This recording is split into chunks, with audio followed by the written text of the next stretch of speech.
I ain't doing shit in the background, bro. You have a zero. Bro, we know exactly what you're doing in the You're background. still sharing your screen!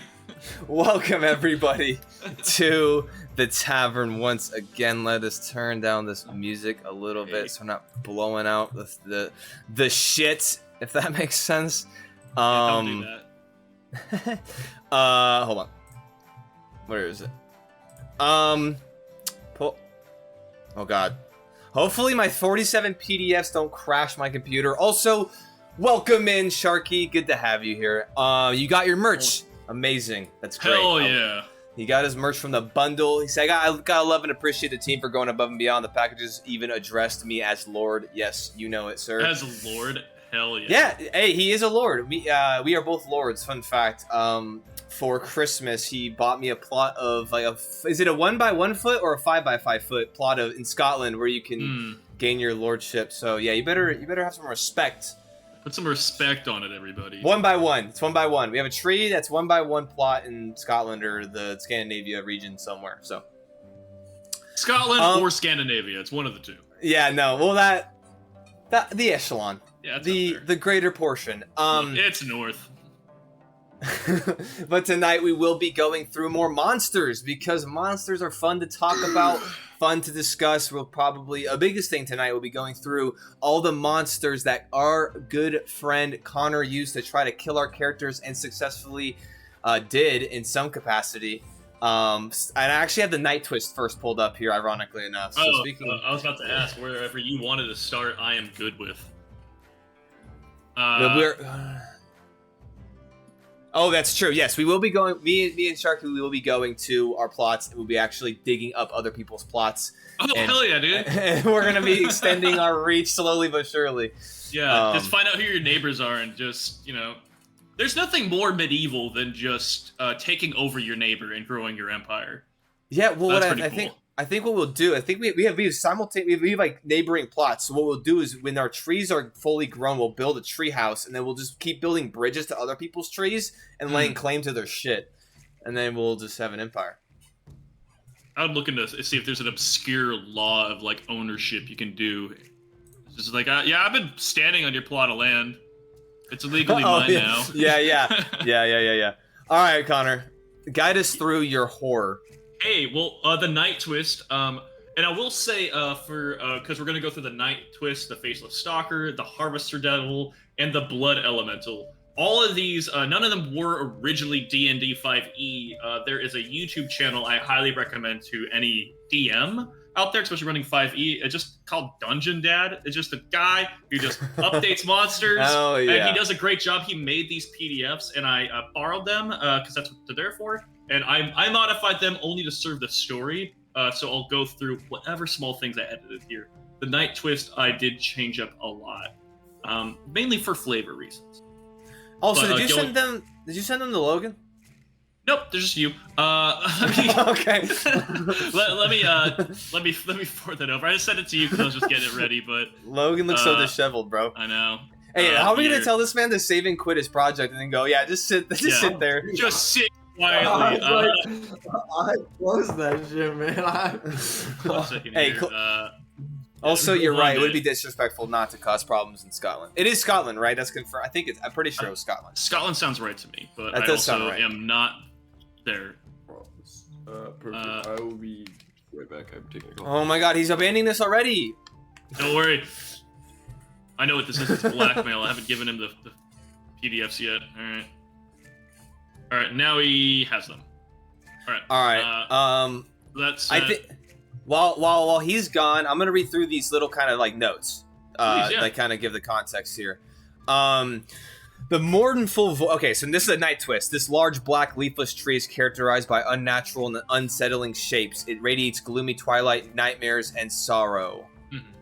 Looks like a big old dried testicle with. Anyway, the mournful voice. Long before luckless travelers in more remote and foreboding marshes see the harrowing side of a lone Night Twist, they hear its haunting and melancholic song. The ghostly moaning of its song seems slightly different to each individual that it hears. To some, the song sounds like a chorus of weeping souls. To others, it is more akin to a cold wind blowing over a desolate graveyard. In every case, however, the song takes the form of something the listener finds sorrowful and unpleasant, a dirge of death and despair meant to lead them to their end. Marsh Menace. Night Twist subsists in the most inhospitable marshes, feeding on the rotting carcass of creatures and travelers attracted by its despair song. A typical Night Twist stands 15 feet tall and weighs 600 pounds. The Hag's Garden. The Night Twist is a foul curse made manifest. They lure in wayward souls with the hope of killing and devouring them. In some cases, night hags have been known to cultivate Night Twists for the purpose of drawing in victims for their foul schemes.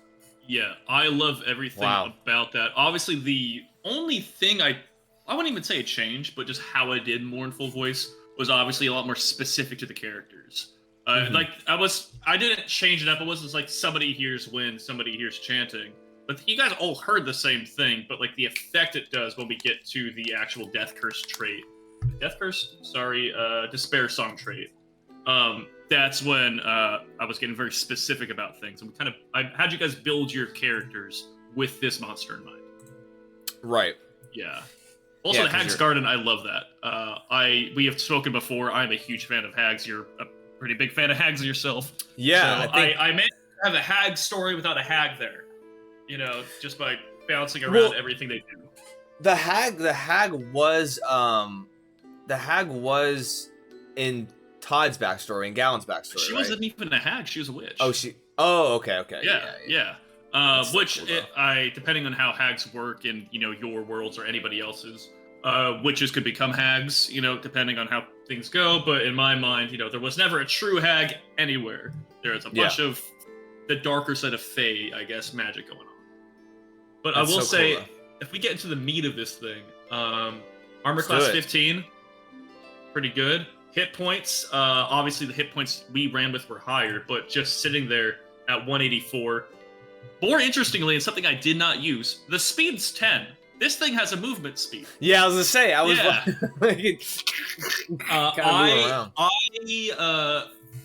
like that it has a movement speed. The Night Twist in the world we had, I wanted it to... Well, it existed in that little cavern, and that's not ideal for a creature that wants to eat. It wouldn't want to stay in that cavern. And some of the other stuff I added to is like, okay, so it doesn't have a movement speed. But in order to make combat interesting, what does it have? Well, it has ranged spells, which we'll get to. So that's when I added like the lair actions, because if it can't move, it is part of the lair essentially. It's there, it's static. So that's why I added the roots coming from up above, the telegraph attacks from further on. It isn't moving towards you, but it is still going to keep present with things that are hanging out outside on limited actions. Yeah, well, I think that's really cool too, just because I think that like in some ways, like it having a speed makes sense in the sense of like it could have obviously been planted there. I'm not entirely sure if you got into the lore of how it got there, but it could also just crawl. Planted there, but y'all never found that particular bit of evidence. Right, but it's even kind of cool though to like know that like maybe because at the end of the arc too, like we had found out that it had another one was growing. It'd be interesting if that one grew and then was like, this is an unadvantageous position, and it just left, or it just moved. Well, it's also the speed's 10, which in combat's really slow, but like as far as like a plant moving, that's really fucking fast. Well, that plant is hauling ass. I was gonna say 10 feet, even for a plant, it's what 600 pounds, 50 feet tall. That's fast. That's really fast still for a creature. Yeah. If a plant's moving at me at 10 feet every 6 seconds, I'm gonna shit myself. I'm gonna do it anyway. But this creature's pretty fun. That's all I'm gonna say as we keep going through this here. Yeah. So one thing I want to point out, stats-wise, 3 things are above 20. You have a 23 strength, 22 con, 20 charisma. The only thing that's even at a minus is dexterity, and it's by a lot. Which I'm really surprised. I'm actually really surprised. I was expecting it to probably have 3, really. I was expecting it to have high strength, high con, obviously, but I am surprised it has more of everything else than it does. Well, the thing is, its intelligence is 12, and as we go down here, languages, it speaks 4 languages. Oh yeah, this is an intelligent creature you guys were fighting. You guys were not fighting a mindless thing. It had thoughts. It was smarter than some of the party. Yeah, dude, that's sick. Also, real quick sidebar though. Love Murder Rose, welcome back. Welcome into the tavern. Just a real quick sidebar. They said I have no one else to talk about this, but I've realized why I don't like Hexblade Warlocks. Okay. The Hexblade is supposed to be this whole, I've made my pact into a weapon, but my source of power is in my hands, but ends up feeling like every other Warlock, just a bit more face punching. I redesigned it so instead of your PC taking ASIs, the weapon gets the ASI plus 2 damage to it, or to upgrade the damage die 1 increment. Feats replace with special weapon only effects like returning, etc. Huh. How's that checking for you? Because I realized I didn't have Twitch open, so I'm opening. No, you're up good. Just to read that thoroughly. Well, I think what they're saying is they feel like instead of it being like about the pact with the weapon, it just seems like a little bit more of just like a warlock with a weapon kind of instead of it actually being. So they're saying that to run it more of like the weapon is more of a central focus than I like that. Yeah. I never played Hexblade. Obviously, when Logan gets here, I'm sure he will have thoughts on that because I know he does. I like it when the mechanics reflect the theme a lot. Yeah. Which we're gonna get into a little bit here with how I changed up some shit, which we're probably gonna get to at the very bottom of the list because there's nothing even kind of in reference on this sheet to the things I've done. Aside from that, I will say, and this, I know I've spoken to you about it, this was not true on the character sheet till the fight, but vulnerability is fire. Like, okay, fire, makes sense. But then, Evan's character, Richter, had daylight cast and ran in close proximity to it. And then I realized I had a subterranean creature that lived in perpetual darkness, and someone's running with a ray of sunlight at it. It is now vulnerable, like that. Okay, now it has a whole, like, it was getting completely debuffed by daylight just because, for one, he made a conscious choice that mechanically might not have been advantageous to keep daylight. Other things might have been better. But there's it makes sense. This creature now is sensitive to daylight. Like my version of the Night Twist, I had it rolling with disadvantage on attacks and ability checks with that daylight present. So, and that's interesting. Shouldn't have happened, but it ended up happening, and it's like, okay, this shit makes sense.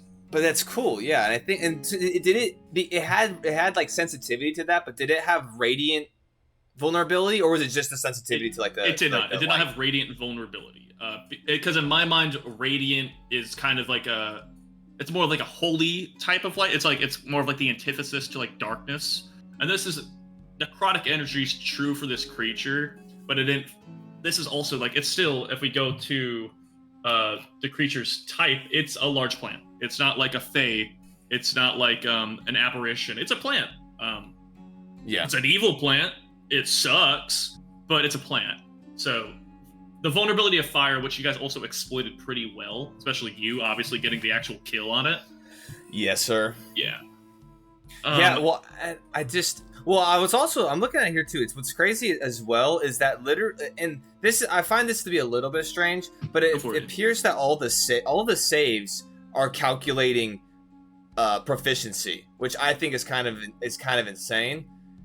Only just because having them all, I can understand maybe con and maybe charisma saves or maybe wisdom saves, but the fact that strength's 11, because if you look, strength's 11, dex is 3. We're going to scroll all the way past down. It actually explains it here. Unholy Grace, the Night Twist adds its charisma modifier as a bonus to all its saving throws, already factored into saves, and to its armor class. Oh, wait, where is this? This is all. So if you go down past Despair Song, False Appearance, Unholy Grace. Oh, the Night Twist adds its charisma. Oh, okay. Yeah. At least that's explained. Okay, so it's not. So its saves are really high, especially like dexterity should not be a +3 if it's sitting at 6. But the proficiency catches it up, then the charisma modifier catches it up. That's interesting. I do like that it explains it, but as far as saves go, it just tells you that's the number you have. So it's at least pretty clear there. Yeah, I do want to get into. Oh, please, before I start running. Well, I was just gonna say, I wish it kind of explained it a little bit more. I think that's cool. I think it's a cool thing, but I wish that it kind of explained like why it did that. Like, it obviously has the title of the ability, like Unholy Grace, but like why would it add that to it? That's what I like to do with all my like even if no one ever sees my character sheet, I really like to add whys into it, like because of this, add this, and then you do a lot of that stuff. Well, this sheet came from a related video, so in that video, obviously all that stuff was explained. Gotcha. But also, I will say my memory of it is, which we'll get to with the Despair Song. Like all of it's like charisma based. rules and such. Let me double check just for a song. Is that's a wisdom save, but it uses charisma for most of its things, just because it's a form of charm that's happening. I think it's kind of the flavor description of it. But Gotcha. a death curse, I would love you, of course, of all people, if you don't mind reading me what the death curse is. That'd be fantastic. And I'll tell you, obviously, I modified this a little bit to benefit the story, but. Okay. Also, Logan, you with us now? You caught up? Yeah. All right, cool. Death curse. When the Night Twist dies, hold on. Before I do this, I am curious as to what people are saying in the chat, real quick. There's a good question about if you could use Create to Destroy Water on the roots to weaken it, since it is. I will say, for how I made it that thing, I probably would have done it. If you guys watched the Red Mire, there was a series of people connected to it. So if you cast it on the dudes, they would have died, and that would have helped. The Night Twist itself doesn't subsist off of, at least the one I made, doesn't subsist off of like people. It's like drawing like their energy, essentially. Whatever pseudo magical bullshit you want to do, socket that in there. So Create to Destroy Water, I'd say I might, depending on like how it's cast, I might let it debuff the creature, but I don't know because it's not really a true. Yeah, it's not like yeah. It's not feeding like a plant would. It was feeding off energy more than it was like water or whatever. There was a version when I was mocking this up where I was going to lean heavily into like the slasher themes for the Red Mire, and in that case, this thing was going to be living off of blood. And in that case, yeah, Create to Destroy Water would have done some fucking damage. But no, that would have just with how the story went, I decided not to. Pretty much because of the inclusion of what we'll get to, the blood elemental. I think that covered everything I wanted to do blood-wise. So. No, you said I got the itch scratch. Also, fix. If there's anything you want to say about Hexblade Warlock there in the chat, I don't know if you read the chat back, Logan, but I know there's a little bit of things being said, and I know that's your kind of forte. While you read that, I'm going to read Death Curse. When the Night Twist dies, if its death was at the hands of another creature, the creature who dealt the final damage responsible for killing the Night Twist must succeed on DC 20. Oh, I had no fucking... You had a nat 1. There was no... Yeah. I had to roll a 17, and I rolled the polar opposite of that. Yeah. Wisdom saving throw will be cursed by the Night Twist. The creature cursed in this way is racked with nightmares, which inflict 5 1d10 psychic damage each night. I obviously amped that up a bit. Yeah.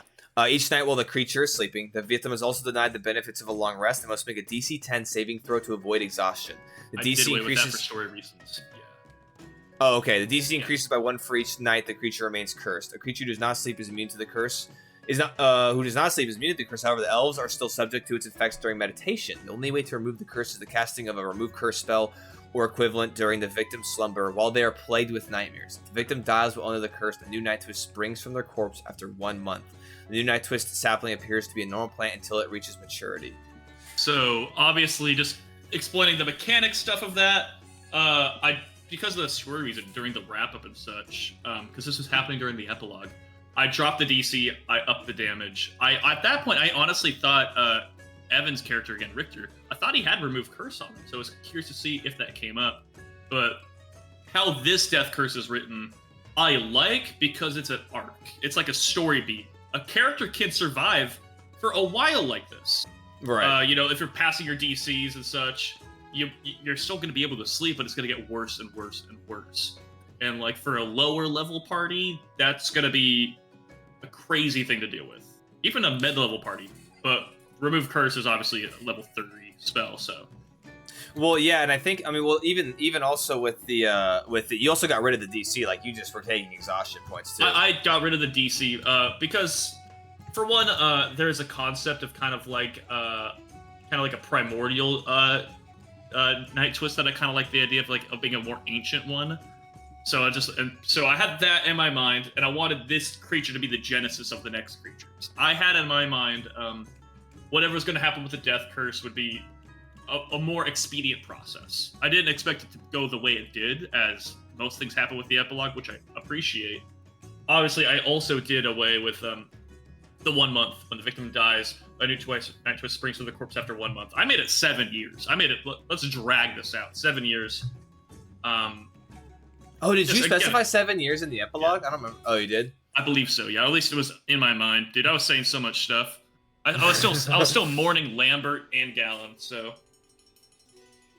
See, okay. agrees. So yeah, but what I do like is the Night Twist appears to be a normal plant until it reaches maturity. So everything's fine until one day is this piece of shit. Things get really bad. Yeah.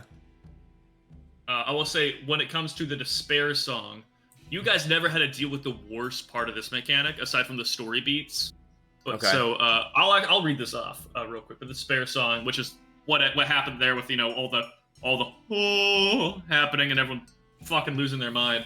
But every evening, a Night Twist emits a sorrowful sound that inspires melancholy and despair at all creatures who can hear it with an intelligence score of 6 or higher within 1 mile. I obviously localized the area a bit. That's kind of why it was underground. So it was like being funneled up. It wasn't able to expand its area too much. Gotcha. All creatures who hear the song must make a DC 17 Wisdom saving throw or be charmed by the Night Twist Despair song. Creatures affected by the song have disadvantage on attack rolls, skill checks, saving throws. They are also compelled to seek the source of the song, which is the Night Twist, and will neglect all other tasks or needs in order to do so. It physically, because this, by the way, this doesn't go away when you don't hear the song. This persists. Mm-hmm. If physically prevented from seeking out the Night Twist, the affected creature takes the psychic damage they do from the death song every evening until it dies or the charm is removed. This damage also reduces the creature's maximum hit points by the amount taken. It cannot be prevented in this way. That never happened. Relocating the victim outside the affected area, the Night Twist does not end the enchantment. The song also ends immediately once the Night Twist makes a slam attack against the target, or the Night Twist is destroyed. Which I like that. That's how it's explained in the video. It's kind of like a moth to a light type thing. It's like it just needs to get you there. It doesn't need to get you there and then feed off you. It's just like, get over here, what's up? And then you're awake, you're like, and then then it gets you again. Well, a creature who succeeds in their saving throws immune, obviously, to the Despair song for the next 24 hours. Which is what happened with, obviously, Cyrus. It happened with Galen. One of the Halberdiers, What's crazy about that, too, is, like, this is a mile. Like, it's fucking huge. Dude, so you could literally become, like, compelled to do this for, like, and, like, get hit into this trance-like state, and then, you walk a mile, get your shit smashed, and then it's like, where am I? What is happening? And then it just... Why am I in a Qdoba? Yeah, literally. That's why it says, in one of the things you read, the Hag's Garden, because there's a concept like, what if a hag just like had like 6 of these around strategically its area to prevent people from going to it at a spot, you know? Yeah. I kind of like that too. That's really cool. Also, Lemurdo's primordial Night Twist should be called Ebon Coil. Primordial Ebon Coil. I don't know what Ebon Coil means, but I do like the sound of it. And as somebody who just says whatever comes off the top of his head when I need a noun in D&D, I'm gonna use that. That's about to be the name of a ship in fucking Axiom Run when I'm running that. But what's cool Ebon about Coil. what I like about that though is like primordial. Like think of like an ancient Night Twist that's been like hanging out for like just a shit ton of time, and it's just growing like massive. And maybe you could enhance all of these abilities like 5 miles, 10 miles, or something crazy. Well, I'll say that's something that's touched on briefly again in the Dungeon Dads video. Please check him out. And his perspective was like that. It's like a story beat type thing you could use. Like, what if you need to go to that Night Twist because only it remembers something long lost? Like, because it's intelligent, you can talk to it.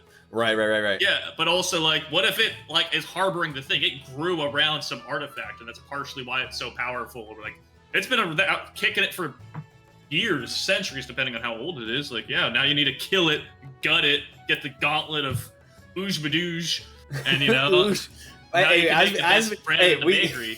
We see firsthand he just chooses a noun for D&D. That's right. Good old Ooge Badooge. Also, they hit you with the actual ebony as in black, coil as in twisted or braided. There you go. Oh, I like that. Yeah. They word smashed. Look, I like the word smash. I'm a huge fan of it. I do. Yeah. I think one of my favorite things about D&D and just homebrew is like creating names for things. Oh man, like ability names, creature names, alliterations. Oh, it's so much fun, but it's also one of the most painful experiences of your entire life, because you'll be sitting there, you'll have like the most creative thing, and then you're like, now what to name it? I mean, no one's told me on it, but I will self-report. There's like 3 fuckers named Zach in Axiom Run right now. Like, I don't know why, but there's like, Zach, shit, okay, Zachary. Zachary. Yeah. No, yeah. When you catch yourself at like 30 minutes have gone by, you're like I sometimes have to go back to name things, but I try not to. I'm like, dude, I have to like complete this. I've already written it all out. I've written 5 paragraphs. Let me just throw a name to this, please. Yeah, I had to do that recently. I had to eat crow in Axum Run when I went from one session to the next, and I just tried to change the name, and then my players, being the fantastic people they are, took notes and went, "Hey, dude, what the fuck?" I'm like, all right, look, I thought I could slip this by you. I'm gonna be honest. I thought I named it after Greek philosopher. Turns out I named it after part of the thyroid. So I'm gonna need a. Let's roll this back. Hey, Connor, we all have our 20-pound scimitar moments, bro. It's no worry. It's no worry. Well, okay, it wasn't that bad. Oh, okay. Hey, bro. Hey, calm down. I love 20-pound scimitar. I'm still trying to make a cocktail that is worthy of that name. Just really quick before we run through this, false appearances obviously never came up, but perhaps if somebody else uses this, while the Night Twist remains motionless, it's indistinguishable from a normal tree. So when you see, as Jared described, the ball sack with redacted on it, you just think it's a normal tree. You just, which depending on, like, especially where it is, I mean, even if the players know they're hunting a Night Twist, going into a grove, there's no reason that Night Twist wouldn't be around other fucked up looking trees. Yeah. You know, unless your players happen to have the spell of Flamethrower, things are going to get pretty complicated. Hey, burning hands, baby. Yeah, exactly. I do want to... Go ahead, please. Well, also, real quick, for Love Murder Rose, are you going off the new Unearthed Arcana for the Hexblade, or have you taken a look at that? Because I know we covered it in one of our videos, it's on YouTube, but if you haven't checked out the Hexblade Warlock updates, that might also give you some closure, because I know that you're wishing for a couple different things, but they might have changed. Yeah, so. they have done impressive things with the UA, unless you wanted something good for the Rangers or Monks. Yeah. I will say the updated Hexblade stuff. Yeah, I think Hexblade has a lot of like fun benefits from it, and it doesn't itself stand alone as a crazy warlock class. Right. But it is probably one of my favorite warlock classes to multi-class into literally anything, because then it shines really brightly with anything else attached. Right, it's like a really strong flavor that you can add to something, make it real like really thrive. Yeah. All right, go ahead, Connor. What were you saying? No, I was just gonna go to the multi-attacks, and this is what was kind of cleaning up shop for a minute. The slam attacks, which plus 10 to hit, reach 10 foot. It does 3d8 plus 6 bludgeoning damage, and it gets 2 of them. Yeah, that's a lot. And then also it can make 2 slam attacks, and it make sure to say then may cast Gust of Wind, which is what I was doing there. That's kind of where there's so many people kind of around. There's multiple functions for those people kind of in the tree. And I was gonna like Gust of Wind could just be the magic of the tree just kicking up wind in the area. But I was like, it's in a subterranean area, and I can make this fucking creepier. I'm gonna have it be like projected out from the lungs of the dead. That flavor you did for Gust of Wind, dude, that was actually sick. Like that was so cool. That's such a cool visual. I liked it a lot, and then Todd decided that guy in the tree's dead, and fucking, I think he did like 36 radiant damage to that man. I do want to get into the spells, because we didn't get too far into these. I wouldn't say because I'm gracious, it's actually because of a mechanic I added, but first I want to read these. The Night Twist innate spellcasting charisma, spell save DC 17, plus 9 to hit, which I appreciate how concise that is. It's just written right there. That's all you need to know for spells, to just look at the spells. Exactly. Obviously, at will, Gust of Wind, then 3 a day each, which we did not get that bad with. Blight, almost killed Todd. Darkness, Entangle, Fear, and Phantasmal Killer. Fear was cast on Todd. That's when he touched the root. Just like, I get affected by it. What can happen? Then he touched it. It cast Fear on him. Okay, cool. And also, so what I did, also because it happened with both you and it happened with Richter, the Despair song, when it says the song ends immediately once the night creature makes a slam attack. I just re-flavored that to give you guys some grace and allow you to change the circumstances. My mind is like when you touch it. And so there's roots growing everywhere. It was kind of running through the area, so it didn't always choose where the roots were. I really like that too. I think one, just from a standpoint of kind of giving character agency back, which I really appreciate it, because I feel like this could have got real shitty real quick if it was all of us beelining back there. Dude, especially if we're gonna get flanked by the freaking silent demon. Yeah, I like the silent demon. That would have been the silent demon. That would have been immediate GG. So I did like that. And I think it was a cool flavor, and I kind of almost like that. Like if we're talking about the age of the Night Twist, I almost like that to be almost like maybe like a mechanic for younger Night Twist where they can't control it so much, and maybe it is just like a misreading of the ability. But maybe older Night Twist, yeah, there is no like it's much more built in. It's like no, there is no like fuck up when that happens. I thought that was really cool, and I thought it was a cool way that you and then I like how you conveyed it too, how it was like it seemed angry, it seemed mad, like it seemed like you did something, you gave agency back to players, or to let us kind of you let us sit in that fear, we were all climbing down, we were all doing that, there's a lot of RP there, but then you also let us kind of come out of it and have that choice of like, hey, we get the fuck out of here or we go in. As a DM, I was fucking terrified of what I would have to do to you when everyone would be like, well, we're in the nightmare hole, let's just go back up the stairs, we don't need to be in the nightmare hole. It's a nightmare hole, just close it, put the table back over the, I had ideas for it, but to the monster specifically, I do want to say the main thing I added to this, to the monster, obviously no movement speed, I added the lair action, and the lair action was just within the lair, it was able to project its slam attack. That's all that happened. I changed the bludgeoning to piercing, and I think I dropped the 3d8 to a 3d6, just to nerf it a little bit, but I just used that as a lair action. Then I had it on a recharge, like a breath weapon, because it could be pretty bonkers if somebody felt safe. That happened. But I also will say I took the 3-day each, the Blind Darkness, Tangle, Fear, Phantasmal, and I had that tied into all these people that were gathered around the tree. Because if you remember, there's probably, I think I defined roughly 60 or more people were gathered around the tree. Like siphoning the roots, you could see it physically giving light to this tree. And you used Cone of Cold and killed a number of them, which I had it roll a con save, and it fucking failed. So until it passed that con save, it was not able to cast a spell again. Oh, because also that's why its health was so high. When I ran it, it had 220 HP. That's because all these people siphoned it. It was like drawing energy from them. I wanted to do what other creatures were already doing this. I wanted to have like some way it could like regenerate health. But it felt like too much, especially as you said, there was theoretically a second entity that would be present for the fight that would already be rocking your shit. So, yeah.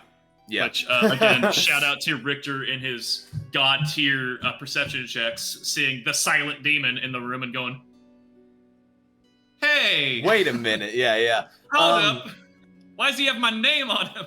Well, what's kind of crazy too is I remember, dude, there was like a moment of like in my mind that I was like, I feel like when you were describing everything and I saw all those things, like there was a moment of like, hey, like I should interact with those in some way. Like I don't know, it was very brief, and then it went away, and then Raph never actually ended up doing anything with that, which I do like. I feel like in the moment, under the circumstances, and with that character specifically, it would not have made sense for him to sit there and be like, and rationally be like, and deduce things. Like for him, everything was so new, like every encounter was so new all the time that I really liked how it all still panned out. But it was a really cool mechanic that was like kind of hidden in there, which ended up kind of being like an environmental thing that still happened. Hey, Knox. Yeah, not on camera. Yeah, bro, chill. You say that for Patreon. That's the point of it too, is I wanted a gimmick you could interact with, but it was not necessary for the fight. The fight was slightly harder, but also you'd be using actions to not do damage to the tree and maybe interacting with whatever y'all would have tried to do as a create, destroy, water. If you want to do that on a bunch of fucking decaying dudes, it'd do something for sure. But you're also explicitly not doing something to the main antagonist. So, again, as we talked about a couple times, every point of damage was important. Because I think if you would have rolled low on your chromatic orb on that turn, probably, at that point, the recharge was back, Blight would have happened, and it would have been a very different game, bro. It's crazy. It would have been very different. Another thing, obviously, Despair Song, I did make an allowance for it, especially with how important and how sudden it was for the party. As I let there kind of be a character choice there of, you got it, you were stuck with it, but I had a room for either Richter or Gallon, obviously, to kind of take that burden. And obviously, Gallon did. Oh, yeah. Which was also still just good. It was just this creature was homebrewed to a very good point of where like you fit it in very nicely into the story, and you adjusted things very well to fit that. And, I took the most liberties with this creature because, and I will also say for in case anybody else knows what this is, there's a game called Darkwood. The secret ending of Darkwood, which is the canon ending, is essentially, which spoilers, I guess, for the canon ending of Darkwood, if that happens to be a thing you're worried about. I only know it because I watched a YouTube video breakdown on it. I never played the fucking game, but it captured my imagination is the important thing. The secret ending of the game is essentially your character figures out the whole time he's been dreaming, and he wakes up. And you wake up amongst a sea of bodies tied into roots around, like going into this whole, like the whole town, every character you ever met, essentially the entire game is stuck there. And it's just such a fucking creepy visual because it's just feasting off people's like dreams and nightmares. And like it's keeping them alive. Living it. Yeah, and you're living it. Then, of course, the game's Eastern European game, so the game ends with you flamethrowering everyone in the room and killing yourself too. Nice. But it's just like such a creepy thing, and I wanted that perspective. But you're not the one waking up. You're like walking in on it and going, like you poor bastards. And then, of course, how our story went. You guys killed the tree, and it wasn't no longer giving these people life, and then everybody else died.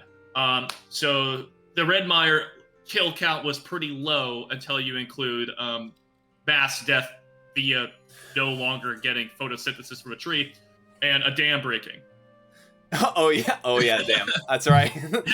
And the dam. Hell yeah. I like that.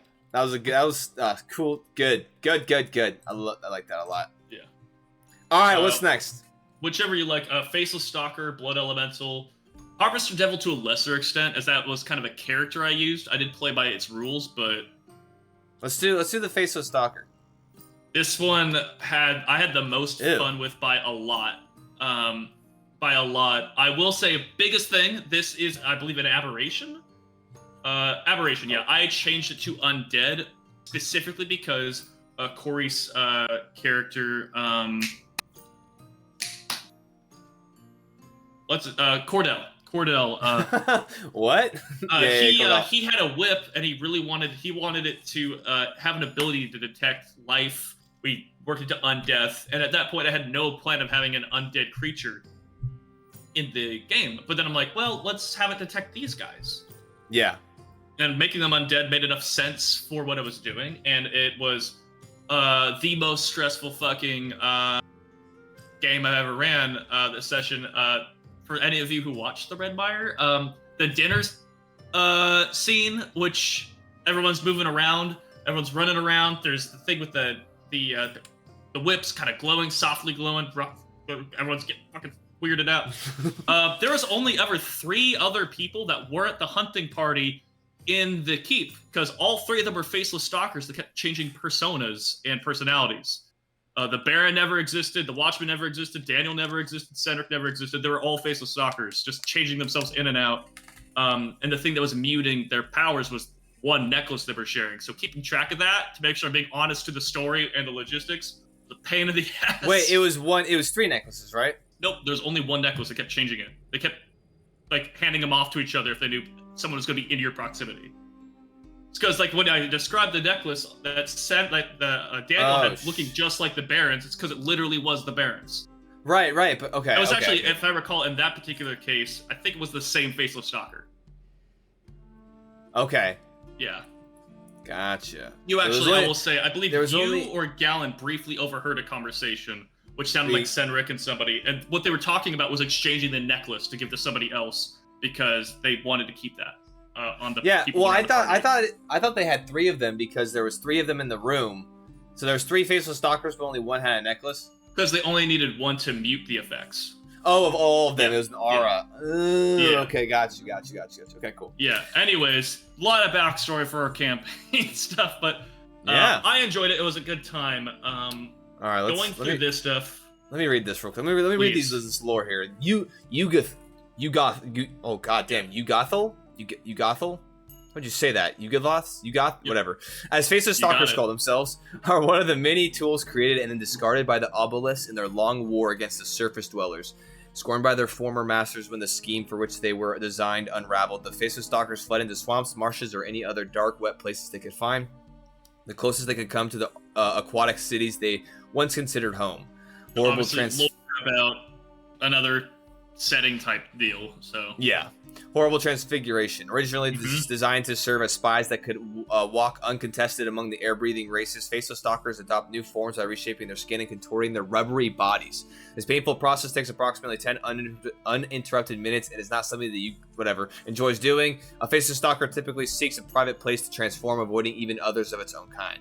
As much as warping themselves into another shaper is unpleasant, the sensation of returning to its true form is quite exhilarating and results in a momentary burst of euphoria.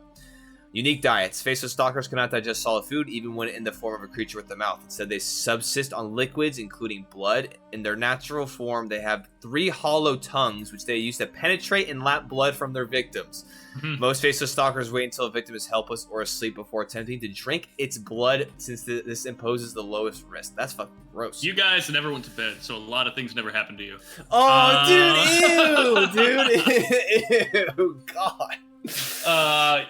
Yeah, these guys are fun. That was a good time. I will say one thing I dropped: solid foods. When I changed to the undead, I looked to eat solid foods or consume solid foods. I wasn't gonna. It was just so much to track, and if this was a thing that perhaps was going to be with the party for sessions along in the campaign, is because they're traveling different places. Then yeah, things like that are kind of like you would notice after several meals, like this dude only drinks, like the fuck, things like that. But it's like you had one meal with them. If they were just drinking wine, and I didn't feel the need to honor that. Yeah. Stat lineup: 16 armor class, 68 hit points, 30 speed. I will say, so far, all these creatures have some insane stats. Every creature I brought in was because we're doing a horror campaign where I promised you no guarantee of life. However, you guys only ever fought, and it was a one-on-one fight against a Faceless Stalker, and probably the 1v1 person most equipped for it. Hell yeah. Yeah, Golem with nuclear missile on that dude. That's so sick. He absolutely did. Deception, stealth, dark vision. What's crazy is language is all. That motherfucker just steals somebody. Because they're spies. There is some form of dealio with that. What's crazy about this too is they don't even it doesn't even say there's a ritual or anything to obtain an appearance. It doesn't even say people it killed. It's it just can do it, which is freaky. Yeah, well, what it is and how it was explained, again, the video type thing, it's for one, it's not magical. Doppelgangers and changelings, they have to use magic to do so. This is physical. It is physically changing its body, so any type of detect magic is not picking this up. It's kind of let the undead kind of proc a bit on them. Gotcha. But also, my understanding was, they just had to see the person, or either see the person or get, a description of the person, get approximation. This is the only creature I'm aware of that can get the appearance wrong. I could guide the guy's appearance and then fuck up the nose, Right. A blood drain, What are you thinking over there, Logan? What are you thinking over there, Logan? Oh, I'm just looking through stats of it right now and reading all this stuff. Yeah, I will say I tried to get blood drain off, and that would have been so good, and I don't think I got it off on Gallon, unfortunately. Yeah, the fact that detect magic can't see it either kind of makes them nightmares if you're traveling with them for a very long time, because if they don't shape change out of what they're doing and they're not only drinking liquid, you're just this is just another NPC that we have, man. I don't know what you mean. But that was the fun of it the whole time, dude. I don't think we were on stream when it was said, but once I pointed out, everybody you're traveling with, everybody that came from the keep was a face changer. And then Todd brought up a point, was it Senric riding fucking Daniel's back? Wasn't he getting piggyback? Was that 2 face changers just giving each other piggyback rides? It's yeah. It's that fucks me up, man. That's Logan. That's literally, dumb as shit. Literally, one of them was pretending to be ill, and the other one they were just piggyback riding through the fucking swamp. They were role playing, dude. They were role playing. I will say, and that was the thing. I want to point. There was also a man-at-arms that was there who had a bad cough. And that's because it was the same face changer as Senric. So the cough was true to the Faceless Stalker. So that there's a man-at-arms that had a bad cough too that you guys kept going, Oh, oh, you have the same cough as Senric, and I was like, motherfucker is Senric. Like, yeah. Well, it's man. All right, let's read. yeah. Let's read. Blood drain. Go ahead. If you scrap a creature with blood, most of them, that creature takes 2d8 necrotic damage. This damage reduces the target's maximum HP by the amount dealt. I try to get that off on Gallon. Gallon is a strong, old-ass man. RIP, just killed the club. So this is the changed shape that you were asking about here, Jared, if you want to read it. Alright, a Faceless Stalker can assume the form of a medium humanoid. This new form can mimic a creature it has seen, or it can simply be made up of features it chooses. 10 uninterrupted minutes are required to alter its body. While mimicking the form of another creature, it has advantage on deception checks that pass itself off as that creature. Performing this transformation is somewhat painful, but the Faceless Stalker can maintain its new form indefinitely once it is finished. Its statistics are the same in each form. Any equipment it is wearing or carrying isn't transformed. It can change back to its true form form using a bonus action. When it changes back to its true form, it has advantage on attack rolls, skill checks, and saving throws for 1 minute. What the hell? Okay. That happened when Gallon was fighting it, and immediately after it did that, he killed it anyway. Yeah, that's insane. Yeah. Then compressed all the fun, creepy stuff. When in natural form, it can move through space as narrow as 1 inch.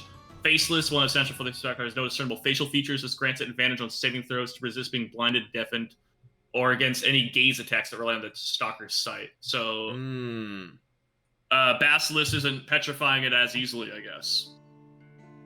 All right, yeah, Sneak Attack I like. The Faceless Stalker deals an extra 46 damage when it hits a target with a weapon attack and has advantage on the attack roll. It has the rogue rules for Sneak Attack. And for a creature like this, I do like it, because when we get into its stats, they are not good.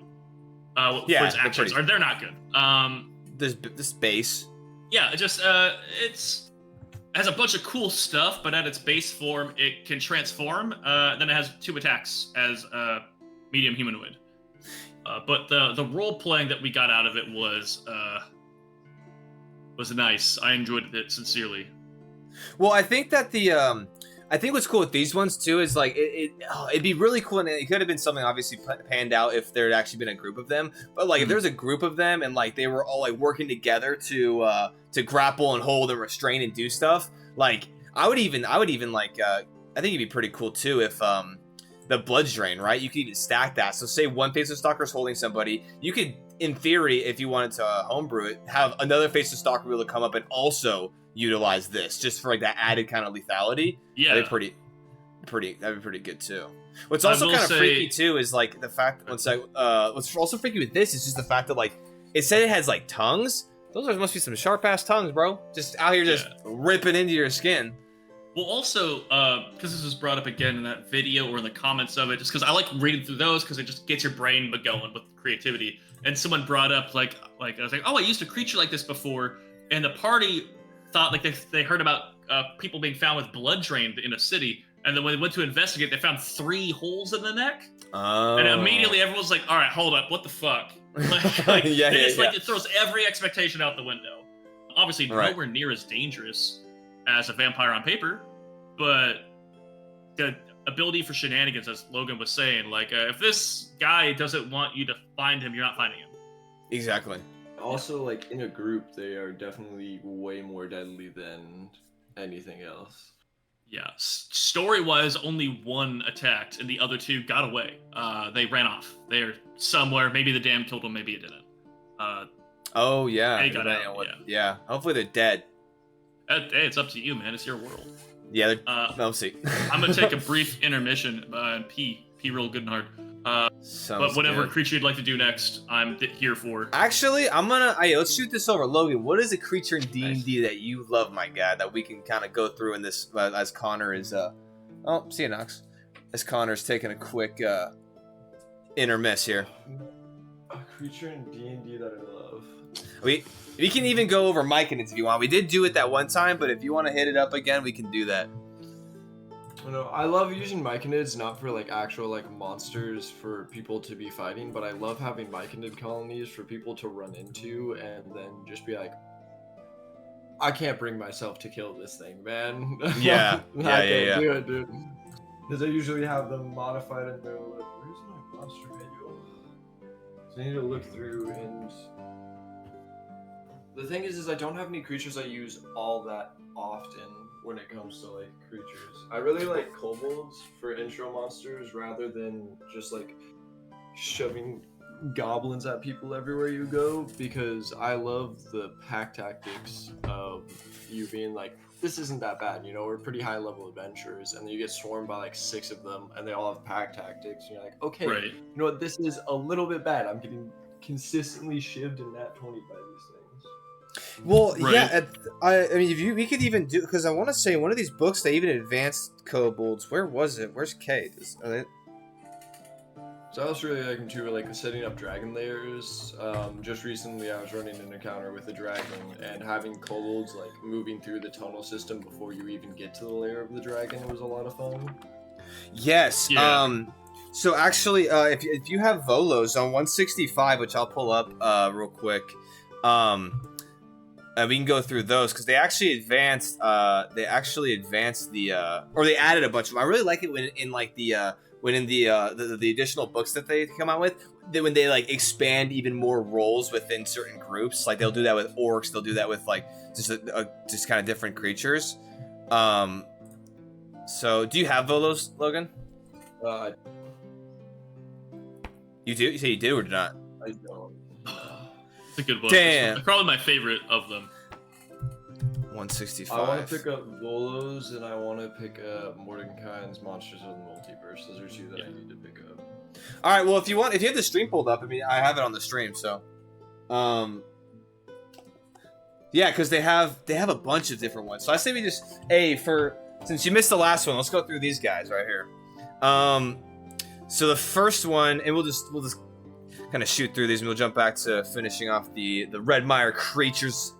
But they have the Kobold Dragon Shield. A Kobold Dragon Shield is a champion of its race. Almost all Dragon Shields begin life as normal kobolds, then are chosen by a dragon and invested with great powers for the purpose of protecting the dragon's eggs. But once every few years, a kobold hatches with an innate version of the Dragon Shield's abilities. Accomplished at hand-to-hand combat, it bears many scars from desperate fights and carries a shield made out of cast-off dragon scales. Uncommon courage. A dragon shield knows that it has a place of honor in the tribe, but being kobolds at heart, most of them feel unworthy of their status and thus desperate to prove themselves deserving of it. Dragon shield's natural kobold cowardice is still present in its makeup, and thus it might still run away from a threat, but it also has the abilities to rally in the face of certain death, inspiring other kobolds to follow in a charge against the invaders of their warren. That's really cool. Mm-hmm. Yeah. I like that guy. And also, like, stat-wise, comparatively to a normal kobold, that is an absolute unit of kobold, dude. Yo, 44 health? Yes, Yeah, sir. 44 HP, AC Yeah. 15. This is a kobold that you need to hit resistance. twice. You can't just swing Yeah. once. You gotta Yeah. put some Yeah, back into it. even Yeah. the second half. It even has a resistance, too. See Dragon's resistance below. The Oh, kobold so has it's resistance to a type of damage based on the color of dragon that invested in it with power. Choose or roll a d10, then you can have all those different ones. That's really cool. That's cool. So like a red dragon has resistance to fire type thing. Right. Tactics, Logan's bread and butter favorite little thing. Heart of the Dragon, though. If the kobold is frightened or paralyzed by an effect that allows a saving throw, it can repeat this save at the start of its turn to end the effect on itself and all kobolds within 30 feet. Any Ooh, kobold that that's benefits from this Really trait good. has advantage on its next... Oh, so it does that and has advantage on its next roll if it succeeds. Oh, that's cool. I love that. I like that. That's pretty cool. Because he's stronger than most kobolds, but he's shining primarily by being like, all right, boys. Yeah. I know things Let's are get looking this bad. going, dude. Yeah. Let's go, man. Protect the dragon egg. Yeah. Yeah. that's really like- If I ran this guy, I might give him like 3 uses of bardic inspiration. I might just let Oh, him. yeah, I might just let him have Yeah. that. That'd be pretty I cool. Also, really like the fact Go ahead. that like a lot of the stuff is built in lore wise on why they Mm. have certain things. You know, like Yeah. it's not like, oh, here's a random ability we slap on them. This is the reason that they have this ability. I do welcome back, appreciate Knox. that breakdown. Knox, what's up, dude? I also, what I was gonna say that too is I really like that, and I kind of like that the expansion of the kind of culture too, because there was a one there for a game that I ran when I was in Alaska.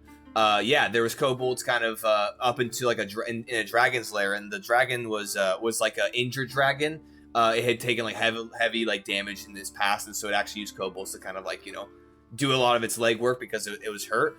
But I like that this kind of advances the culture and the relationship between dragons and kobolds. I feel like over time, even if you think that like something is shitty or like subservient to you, I feel like you would pick and choose certain, you know, ones that definitely stand out from the rest, and you know, you would give them something, especially in the event of like protecting their eggs, you know, or whatever, something important. So I think that's really cool. Also, they get 2 attacks. Yeah, which is big. Yeah, would be insanely good, especially with pack tactics. I also love how like I just love the visual right here. It's just this guy going absolute crazy. Yeah. Oh, there's a dragon egg behind him. That's I just realized that. That's awesome. Yeah, he's doing his final stand right here.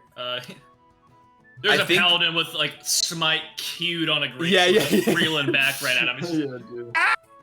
Yeah, he's just ready to take that 90 he's about to paint the egg behind him.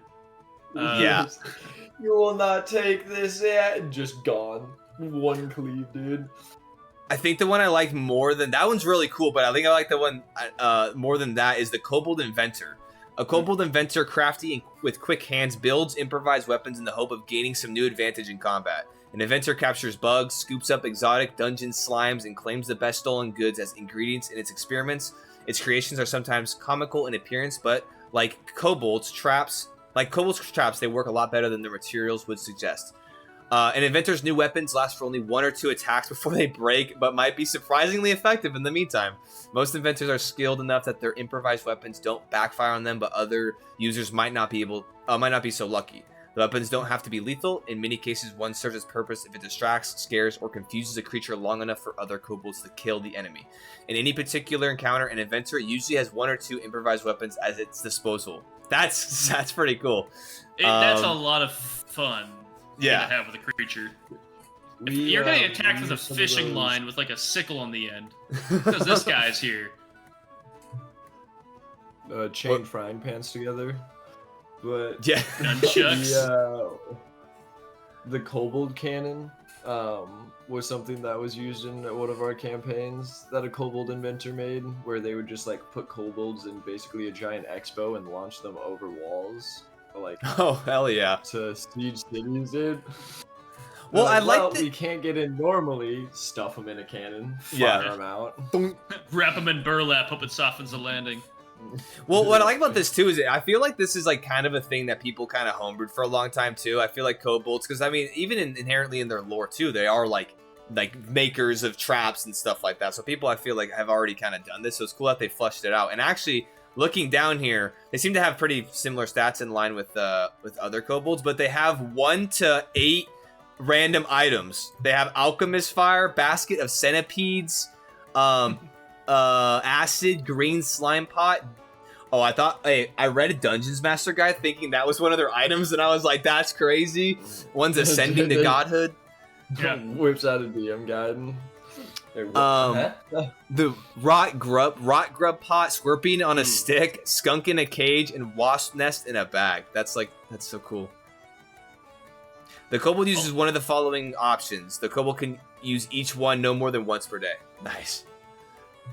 Yeah, I like that. It's like, scorpion, bees, this is looking bad. Alchemist fire, not the bees.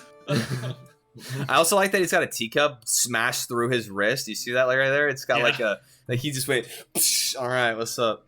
He's like, we got some armor, my man. I got that. I do love the appearance of them too, just being covered in like random shit, you know, that they just have going through. And it also opens up if you don't want to use the 1 through 8 there, like you were saying, like some like fishing rod. He literally just pulls one out and hits you in the eye with a fishing line and then runs off. Dude, like, what the fuck, dude? Just confused. Causes blindness. Confused in pain. You're like, why, man? Yeah. That's so cool. Yeah, man, pick up Volos, man. Or go to your local Barnes and Noble, rip out these 3 pages. I mean, buy it for sure. Yeah. You go to Barnes and Noble with a box cutter. I'm just kidding. Don't do that. But yeah. And then the Kobold Scale Sorcerer. A Kobold skill sorcerer is an innate talent for arcane magic, making it a highly valuable member of the tribe for several reasons. Because the Kobold's deity remains imprisoned, most tribes lack individuals that can use divine magic, and so the skill sorcerer fills the roles of their advisor and historian. In times of peace, they use their spells to fortify and enhance the warren and aid the rest of their tribe. When the tribe is threatened, the scale sorcerer releases out with fire and poison against enemies, saving a bit of magic for itself in case it needs to flee or take advantage of a captor. In a Kobold tribe associated with a dragon, typically one resides in or near the dragon's lair. The skill sorcerer also serves as diplomat and mouthpiece, anticipating the dragon's needs, issuing commands to other kobolds on the dragon's behalf, and reporting information back to the dragon. I like this as it's a mediator. It's almost like they're being blessed, and so like they have like almost the sorcerer is just as awed by and respectful of dragons as kobolds are, but it knows that its duties requires it to not fawn over its master at all times. It also understands that its frequent proximity to the dragon means it would probably be the first to die if its master became angry or displeased, and so it frantically maintains a balance between adoration and terror in its behavior towards the dragon. I like that look, though. Yeah, I was gonna say, and I didn't realize this. Those are like makeshift wings, because kobolds don't have wings, right? I think there are winged kobolds, but like not all of them are. Yeah, that looks makeshift. That is paper mache. Yeah, that's either paper mache or a skinned lizard. I guess it's got holes in it too. That worked. Can they cast fly? I don't know. I think that might just be flavor. Spellcasting. Kobold's a 3rd level spellcaster. Its charisma is its thing. Cantrips, Firebolt, Mage Hand, Mending, Poison Spray. 1st level, 4 slots. Charm Person, Chromatic Orb, Expeditious Retreat, and then Scorching Ray. It has sorcery points. 3 sorcery points, and it can do Heightened and Subtle Spell. That's so cool. Dude, Twin Spell. Yeah. Hey, you're like, whoa. Hey, this guy getting the new. Does this guy know the new Unearthed Arcana updates are coming? Because he better be taking notes. Right. He's about to get buffed. Well, no, because I'm pretty sure your party members, and you're like, oh yeah, whatever, man, that's easy money, and he's like, turns into acid. Hold up.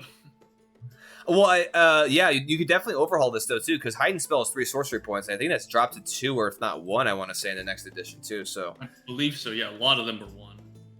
Yeah, that's super cool.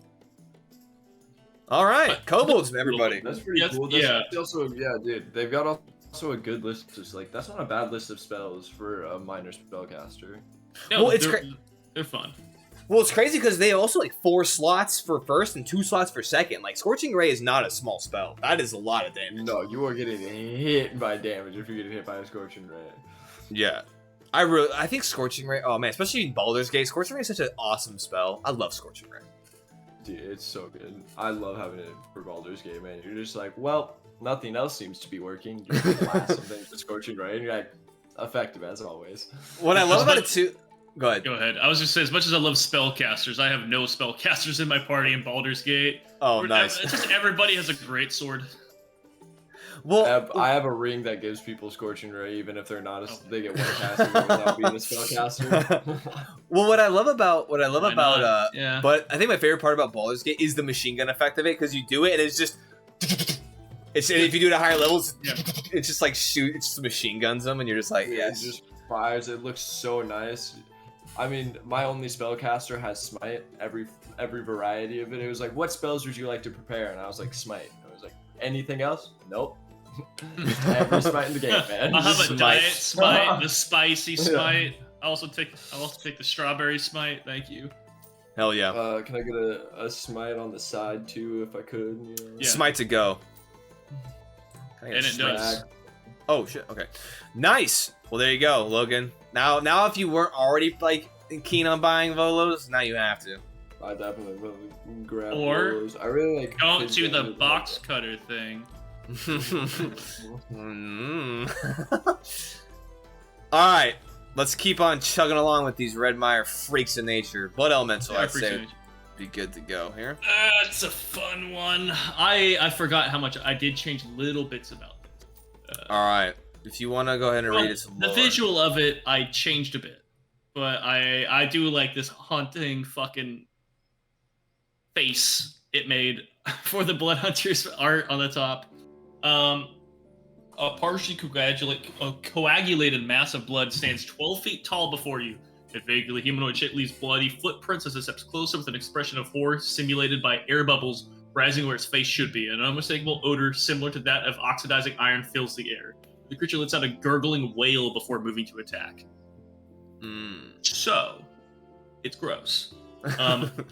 Unnatural elementals, blood elementals, an elemental being usually summoned from a large quantity of blood or sometimes water extracted from the lungs of a creature who has drowned. So that's a good visual for everybody. While they're indeed animated by the same spiritual energy that fuels other elemental creatures, the blood elemental exists only as a result of arcane tampering. By using rituals similar to those used while summoning a water elemental, blood can be animated into hideous forms. And that's very much what I usually use. That's kind of the energy I took from it. It's like so much profane things were happening. In my mind, the blood elementals in the Red Mire were made accidentally. Nobody intentionally made them. They were there. Wait, were they made by that sorcerer guy or that wizard guy, or who? Either the sorcerer, but it was more of like what was happening after, like all the stuff with the night twist and the faceless stalkers, and also the village, which you guys never visited, but did get hit by collapsed dam. Yeah, they are no longer there. R.I.P. In much the same way other elementals are drawn to their primary element, blood elementals are drawn to the blood of living creatures. Similar to how a water elemental might be most comfortable in an exceptionally wet location filled with lots of water, a blood elemental is happiness when surrounded by the blood of other creatures. This is an instinct to find, absorb, and be surrounded by blood often leads to horrible acts of violence against living creatures that have blood. Once a blood elemental has absorbed a significant amount of blood into its form, will split into two separate blood elementals and work together to find more blood they can feed. If not kept to control, this process could very easily spiral to the point of no return for the entire kingdoms. I wasn't playing with that one as much, but as I will get into, I did kind of keep that splitting symbiotic relationship. I just kind of did it in reverse. We'll get there. Blood cults, most blood elementals created by vile cultists devoted to gods or demons dedicated to spreading carnage and destruction. Blood elementals are notoriously hard to control for a summoner and will almost always turn on the one who summoned them unless they're provided with an ample amount of living creatures to gorge themselves upon. It's for this reason that summoning them is considered taboo even amongst those who dabble in the dark arts. That makes sense. You're making an angry blood bag. Yeah, don't do that. Yeah, I was gonna there's say. other things you could summon that are nicer. I mean, angry blood bag is, like most humans. Hey, this guy is speaking facts. Also, spoken like an actual blood elemental, I'll say. Also, real quick, I've seen a couple different versions of these when looking at mobs for a one-shot I threw. One edition had the nerf that you had to roll just to see if they did anything, and only if within 5 feet of another creature. For the blood elemental? I think so, yeah. Yeah, that's interesting. This one, blood elementals, I believe, were 3.5 is what they came from. So these ones, unlike Faceless Stalker came from Pathfinder. This one came from at least 3rd edition. So this is its updated sheet for 5th edition. It itself does not have that particular nerf, but that is a pretty interesting thing. I just think it makes sense though. It's like literally like I feel like in a way all the elementals can kind of feed off something in a way, and like blood it needs to feed off blood. Like water, if it's in water, it can it can keep doing its thing. Fire, so it just makes sense. This thing is just like abhorrently just like hungry, and wants to get the good suck from the homies. Anyway, let's go. Huh? Well, moving right past that. Armor class 14, hit points 114. What I did with that and how I ran this blood elemental is instead of one large elemental, I had 3 split off into 3 unequal pairings of hit points. Well, they were equal, but it added up to more than this. As we'll get down to here, what I did with it is combined, there'd be a very powerful version of this blood elemental, but separated into just 3 entities, and that kind of happens partway through the fight against the blood elemental. 2 of them come together and made a more powerful version. But I just kind of split it up like that. So there's 3 of them kind of targeting, and then they came together. So kind of a reverse of what they said on the drawn to life blood nature there. Right. I will say I liked. I kept the speed at 30. 90 I dropped swim. Dropped the 90 swim because I did want kind of the slow roll, as things were still suspicious until they weren't. because y'all saw it, and you saw Dillard die. If I remember, the halberdier Dillard got ice.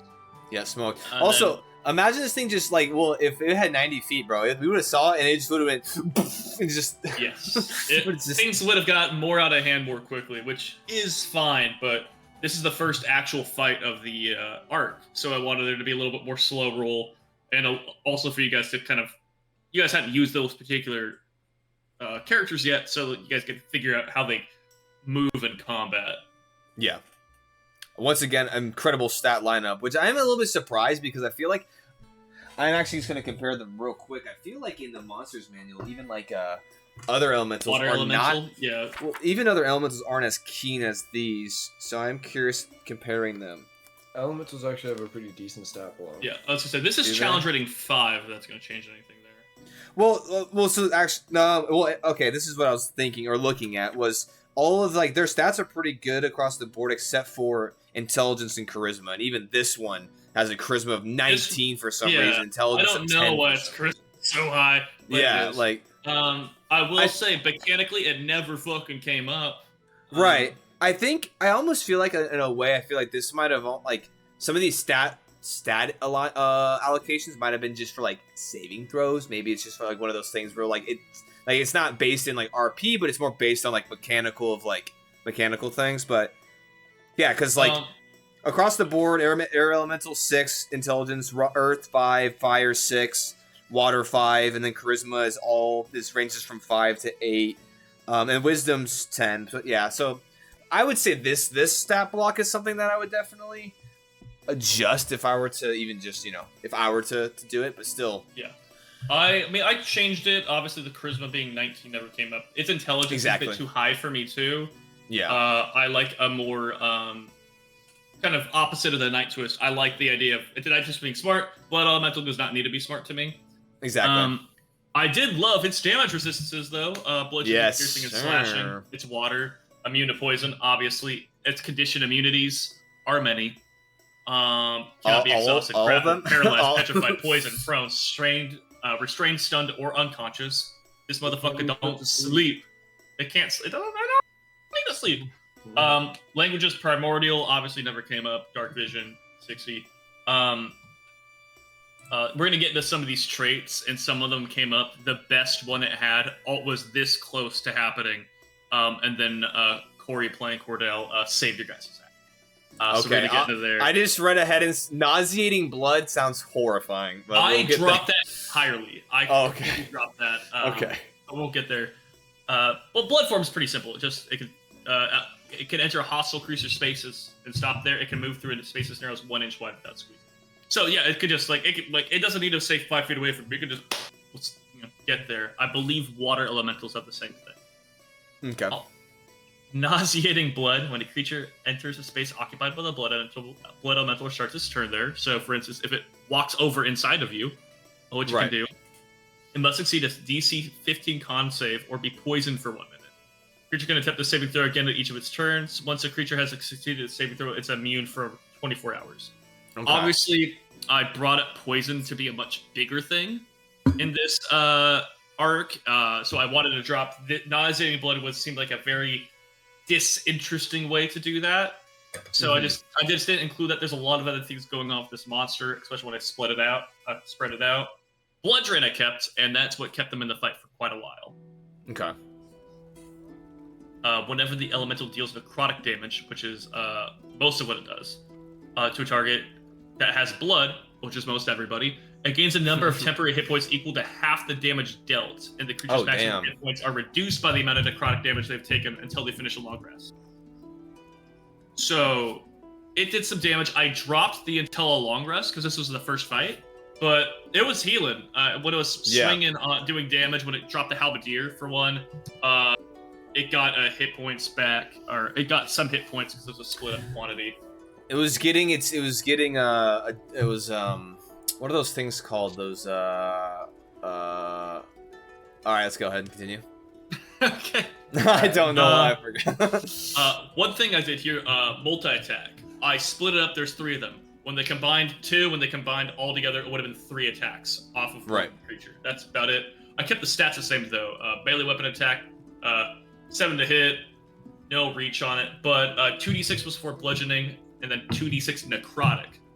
So it's doing some pretty decent damage for its level. Against level 5s, for sure. Let me make sure. I believe I did Bloodbath to Todd's character. This is off a recharge. Each creature in the elemental space must make a DC 50 strength saving throw. On a failure, the target takes 11, which is 2d6 plus 4 necrotic damage. If it's larger or smaller, it is also grappled. I believe, I cannot remember if this happened to Gallon, because Gallon was the one who was really going toe-to-toe with one for a while, as you were kind of behind it, casting spells, getting things going. Well, did this happen to Richter? Because I know he got grabbed across the path. Yes, this one did happen to Richter, yes. Okay. And he dropped from it. Yeah. What you guys were saved from was, if all 3 of them came together, that Cause Insanity would have been available. Okay. So, the elemental assault to twist the mind of a single creature can see. I would have done an AoE. This would have been in a range. Just because I split them up all 3. I like doing things in combat where it's like, there's a thing happening that isn't just doing damage and you want to prevent it or help it. Mm-hmm. You guys happen to save this one. The targets, plural in this case, must succeed a DC 15 Wisdom save. On a failed save, the target can't take reaction. It must roll a D10 at the start of each of its turn to determine its behavior for that turn. Consulting the table below, at the end of each of its turns, it can make the saving throw again. So those ones are like, you either can't move on a 1 through 6, 7 through 8. The creature uses its action to make a melee attack against a randomly determined creature. If there's no creature, the target does nothing. And 9 through 10, the creature can act and move normally. So it's just a massive situational debuff. Yeah, and this almost sounds like what Sharky was saying with the nerf, because he was saying had the nerf that you had to roll just to see if they did anything, and only within 5 feet. I almost wonder. I mean, I don't know. It kind of almost seems to hint at that. I almost wonder if someone took it and worked this into it. Yeah. I don't know. That's that. Yeah, I think. Oh man. Let's see. Hold on. 1 to 6. Yeah, I think. I mean, when you have stuff like this, that just makes things super weird. It's a lot of fun. You just always have to play with the agency of characters though, and just try not to take away too much fun from the person in the fight. But I think it's a lot of fun too. I think it's still fun to have your character do something. You know, even if it is just you run in a different direction, having your character at least still doing something is still better than just you know what I'm saying? No, for sure. That's why I wanted to keep it because I knew the Night Song thing was coming, so I wanted to make sure, or the Night Twist, to keep calling it the Night Song. Baldur's Gate. This I wanted to be possible. If combat went a certain way, this would happen. Would kind of introduce you to the concept of losing a little bit of agency, but also it's losing agency. We're playing a horror game, so I'm more open to it, but I still don't love doing it. That being said, I still did it. Sorry, was that? It's not terrible. I mean, if you're getting paralyzed or put to sleep, that's way more frustrating because you're not doing anything. This curse insanity, though, at least you're adding something to it, which is nice. Oh god, sorry, Logan. It was even if it's I'm stuck here for the turn and I don't take any actions or anything. That's a random effect that can happen, but for the most part, other things are happening. You know. Yeah. Well, it says you can't take actions this turn. It doesn't say you can't do anything. So at least you have the option of a bonus action. You have the option of you can do small shit. You can do small shit. Hold on, my cameras. Well, okay. Bam! All right. Nice. Well, what I think one thing that you can even do, off of what Logan was saying, one thing you can do with this kind of stuff is just tell the player, hey, on a 1 to 6 this happens, on a 7 to 8 this happens, on a 9 to 10 this happens. Then I feel like they're okay, cool, I really hope this happens. And if it doesn't happen, it's less of a thing because there was that chance, it's I could have still had my turn, but the effect made me roll, or even have your player, hey, roll this, roll your. Oh, I would have the players roll because I'm rude. I don't think I tell them. Still gives him agency though. Hey, roll your death saving throws. We play with the idea of us DMs rolling death saving throws, but even when you can't do anything, still having that dice to roll still feels like you're still doing something. Right. Absolutely. So that keeps things a lot more fun. Please focus my camera. Focused. I think the only other thing that I'm looking at now, I don't think it came up, is again having the 3 kind of splitting this up into 3 different smaller monsters and having them come together. I like that getting bigger. I don't believe it came up, but if all three of them came together, I also would have gave it range on its slam attack. Oh, so just a range of 10 thing. Yeah.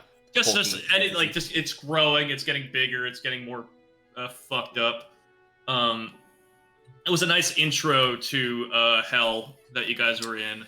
Yeah, it really was. You guys lived-ish. Yeah, for sure. Let's go ahead and cook then to the last monster of the evening. So, are you going to do the one? Do you want to? So the Harvester Devil. Oh, do you? Okay, no. Wood Golem. Yeah, let's do the Wood Golem. I feel like the Harvester Devil was kind of like it was a creature, but it wasn't like fully fleshed. It was just kind of like an entity. So we can go ahead and it was an RP thing. It was the stats I was using for Larry, who of course Cordell decided seems like a really cool guy. Yeah. Harvester Devils essentially is just you just do a quick explanation how you use them, Connor. And we can just then. Yeah, there was an entity in the game who was partially the whole reason he was there was kind of setting up the hunt with the knowledge of what was actually happening. He was trying to find a person at a weak point to kind of do a deal with them, get their soul or get something going. He had ulterior motives. Corey, being the wonderful role player he is, when offered the deal, I was fully expecting everyone to just shut down. It was offered to Cordell situationally. He just went, "Fuck yes, absolutely, get me out of here. I don't want to be here. Yeah, let's go." I was like, "Oh, so we got to spend a good amount of time with Larry." If you end up going through the Harvester Devil yourselves, they're not particularly powerful creatures. The only thing I added, I don't believe they have it innately, but I had Dispel Magic on them. They do have Dispel Magic. We double check their spells. They have Dispel Magic. So that was used, I think, session 1, when we had Braff going down with his Detect Magic. He was going down there to figure out where all these creepy little necrotic energies were coming from. Who had what? And then Larry saw that and said, "Fuck you, no." And kind of kept the story going for a little bit. So that magic did not drop for no reason. There was a devil in the ale house. You know how things go. You know what it's like when you go out and get some drinks. Wood Golem is a weird-ass creature. It's pretty easy to understand, but I did some fun things with it that I liked. Hold on, I do got to adjust. Hold on. I do have to adjust the screen a little bit. No problem. Obviously it's a different layout here than the other ones. Yeah, and I have it cropped a certain way. Okay. You can for the most part read that. All right, cool. All right, we're good. Let's go ahead and chop through this real quick. Yeah, this was the stat block I used for the monster they fought right before they fought the Night Twist. It was the thing. Obviously, there's a silence aura around it, which was added in. But the meat of it was the Wood Golem stats, which I like. I like golems. They're cool. The only thing I changed, it wasn't a large construct in my mind. It was a large plant. There's obviously the metal core inside, which we never got too much into, but there's obviously something fucky in there. Some shit. Yeah, I believe damage vulnerability is fire. I do like, not like subverting expectations a little bit, but we made a horror themed campaign. No one in the party made clerics or paladins. Everyone's just like, let's just do it. And it ended up working out pretty well, as nothing was really vulnerable to radiant. Nothing was like, there's undead things there, but fire. And a lot of you guys had access to some form of fire damage. Yeah. And made good work of it. So this is another one, fire, damage immunities, the ones that make sense. Poison, psychic, bludgeoning, piercing, and slash for non-magical attacks. Yep. Makes sense. Immunities, similar. Dark Vision, 60. Berserk, it actually never procced Berserk, but I rolled it every time. It did. Okay. I had, but, so there's everything it has here, it will have that I added to it. So honestly, its challenge rating was probably like 8 or 9 based off what I did. Okay. Berserk, whenever the golem starts its turn with 30 hit points, which was like, I think I only rolled this twice. You guys were doing damage to it. Okay. Or if you were on a 6, the golem goes berserk on each of its turns. While berserk, the golem attacks the nearest creature could see. If no creature is near enough to move to or attack, the golem attacks an object with a preference for an object smaller than itself. Once the golem goes berserk, it continues to do so until it's destroyed or regains all its hit points. Wait, hold on. Is it heal? Did I miss that, or is it on later? No, it just keeps fucking swinging. Wait, but how much does it heal? There's nothing on that says it heals, dude. It just starts swinging until it either heals or it dies. It's not healing itself.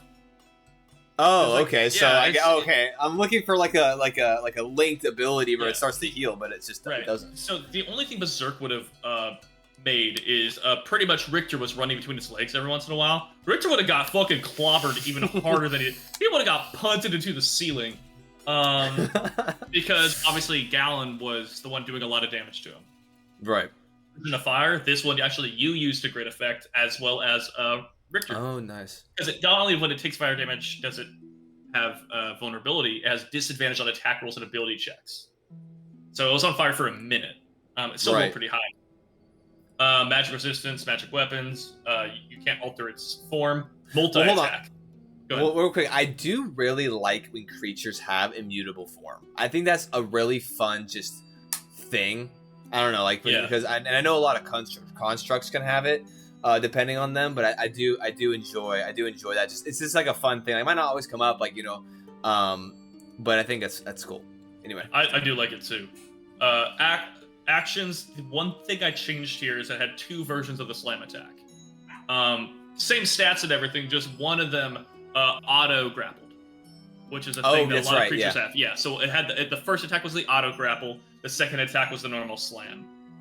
Aside from that is how the creature was. Aside from the metal core inside, which all that meant is the option of casting heat metal was available on the creature, because I knew that was a possibility for players to have. Oh, cool. Okay. Yeah, just being able to cast heat metal on a plant sounded fucking neat.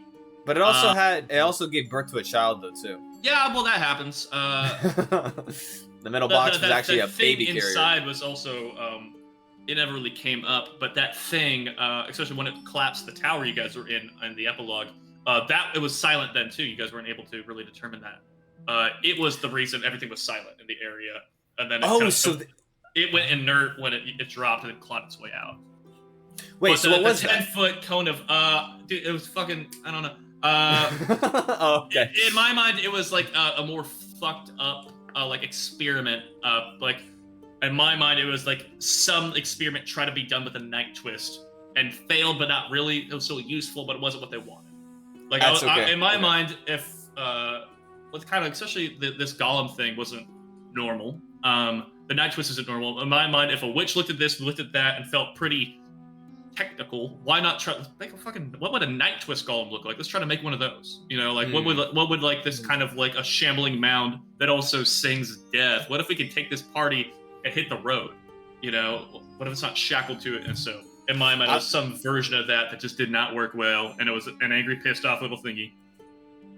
Yeah, I was actually really scared that this thing would have been what was it? Did anyone cast lightning bolt? I can't remember. There was a time where someone I think was going to cast lightning. No one cast lightning. No, I know, but there was a time I think someone might have said lightning or said something, and I was so scared that you were gonna that this was a shambling mound or like a knockoff, and I was like so worried that we're gonna get. I specifically avoided it only because like one of our first campaigns we ever played, we fought a shambling mound, and I was playing a ranger, and Jared had give me a quiver that let me choose like fire, cold, or lightning damage, and it was resistant to fire and cold damage. Like you said, like it didn't do much. My third attack, I'm like, third time's the charm. Lightning, and I fucking heal it. And it's like, okay, well, shit. Yeah. Which shambling mound having resistance to fire makes no fucking sense. But I remember it either was resistant or didn't do much. I think it had fucking resistance. Yeah, it might have. But no, this one was I'll say this stat block was very much, I had an idea for a monster I wanted, and then I found a stat block that worked, and I liked what it did, but the creature in my mind wasn't a golem, in any way, shape, or form, but the stats for the wood golem worked. Berserk was not something I had in mind for the creature, but it fit the attitude of the creature I had, where it just got like more and more mad. This one, which I kind of appreciate. I didn't realize I didn't read it. Oh, there it is. It's just a different format. It has 3 intelligence. It's dumb as shit. I appreciate that. Its dex is 6. Its charisma's 1. Good. It's a dumb shit. That's more in line with what. Yeah, that's more in line a little bit with some of these creatures. Instead of a blood elemental having 19 charisma, man, he can smooth talk you. He's a smooth operator, dude. He's like looking kind of bad, you know. He's like, hey, can I have some of that blood, my guy? Can I get some of that shit in my body? That's the real. That's why its CR is actually so high. It's just Toxia and donating. It actually runs a blood drive.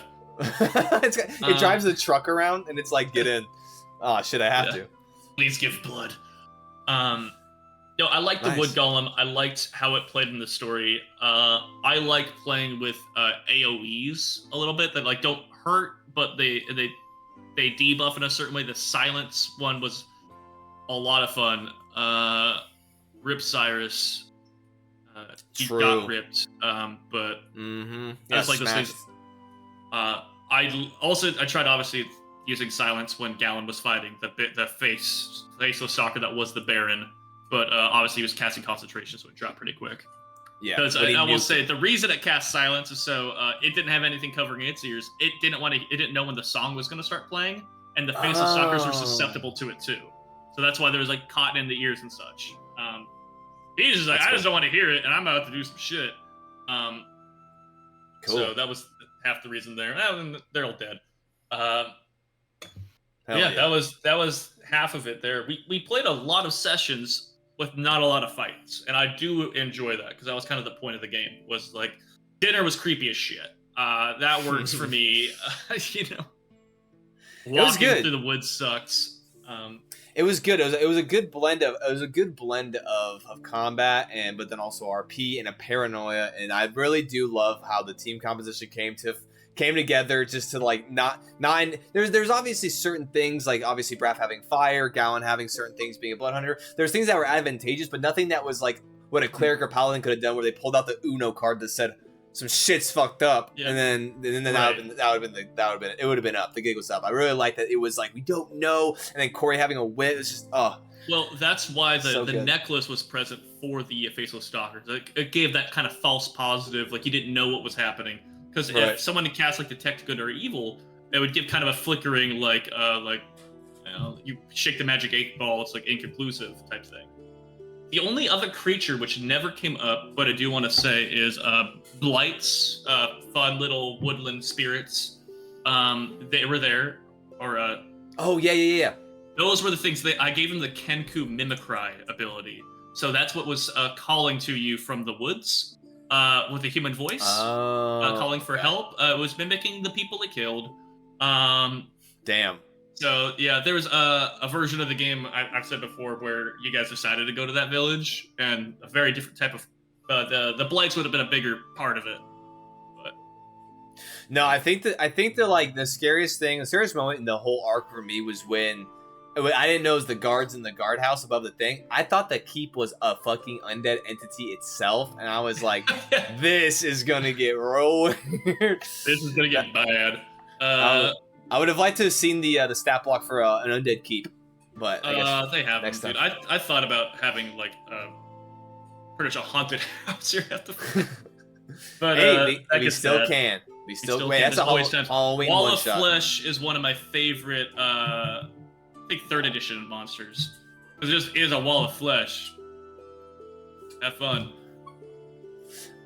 Is that wall of flesh? Is that a demon, or is that just literally? I don't think it's a demon. It's okay. The mechanics of it technically are. I don't remember how it starts, but it starts killing and absorbing people, and then it gets their attacks. So like wizards are in there casting spells as swords and shit. Yeah. We did talk about that. Nice. Yeah, well. Is that it? That was it, right? Yeah, there's the Harvester Devil is in there too, and nobody fought him, and that's good. That's probably for the would have sucked. Lambert had stats. He had a flamethrower. It's important to talk about him whenever we can. Oh, Lambert had the Uzi and a Mac 10. I mean, yeah, he did. He had that thing on him, and then that thing and him were scattered and fertilized the soil.